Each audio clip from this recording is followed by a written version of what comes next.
Today I am going to show you a tutorial on how to do a color change in crochet.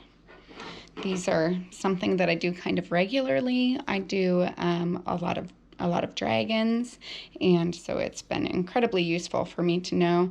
I already did one color change down here. Now this was a half color change, and now I'm wanting to change it back to the other color.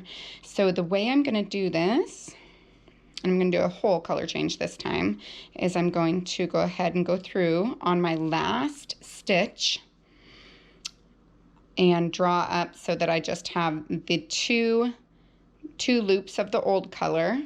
And I'm going to go ahead and cut this off. I leave a bit of a tail,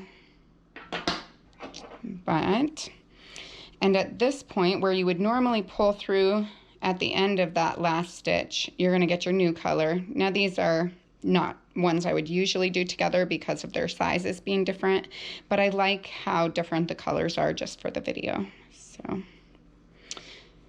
So that's how you get that up there. And then I tuck both of these tails down. I try to keep the yellow one on the bottom and the blue tail on the top so that I can just cushion them right in between. And now I'm going to start that next round.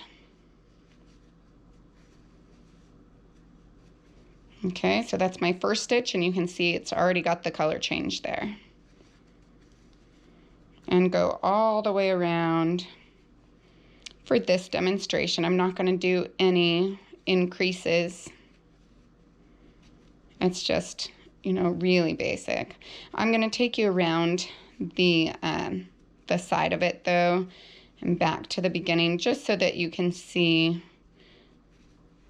how to go into the next portion, because some ways are a little better than others. There's multiple different techniques out there, but this is what I tend to do. So just continuing to do your crochet stitches all the way around. In this case, we're doing the single crochet, and you see how cushioning those tails in the middle of that loop, keeping the yellow on the bottom, you can't even see them. And then you don't have to worry about tucking them in later.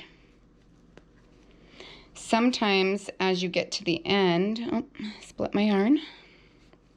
Sometimes as you get to the end, it's a little bit harder to keep it in there. And if I have an issue and the very end of it comes out, it's not a big deal. I just trim it down, because I know that I've left it long enough that it has room for that. But generally speaking, I'm able to get it tucked in there pretty nicely. It is a little bit more of a bother to have to worry about the tail, so I'll admit I'm always a little bit relieved to see the last of it go hiding underneath those stitches. And then I can just focus on continuing my crochet. All right, so we are almost down to the end here.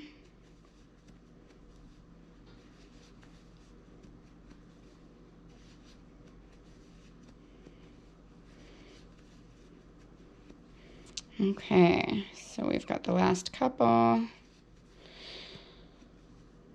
And then you just slip stitch right into that last one.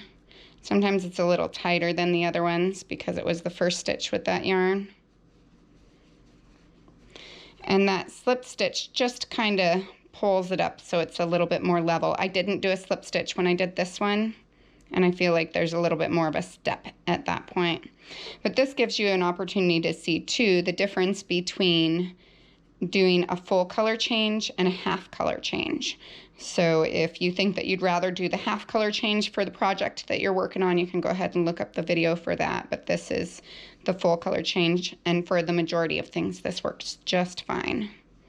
So then that next stitch, what you would do is you would just go into the same stitch that you ended with the slip stitch, and on your next one around you would skip that slip stitch and just continue to work in a spiral. So if you have any questions, go ahead and leave a comment below, and thanks for watching.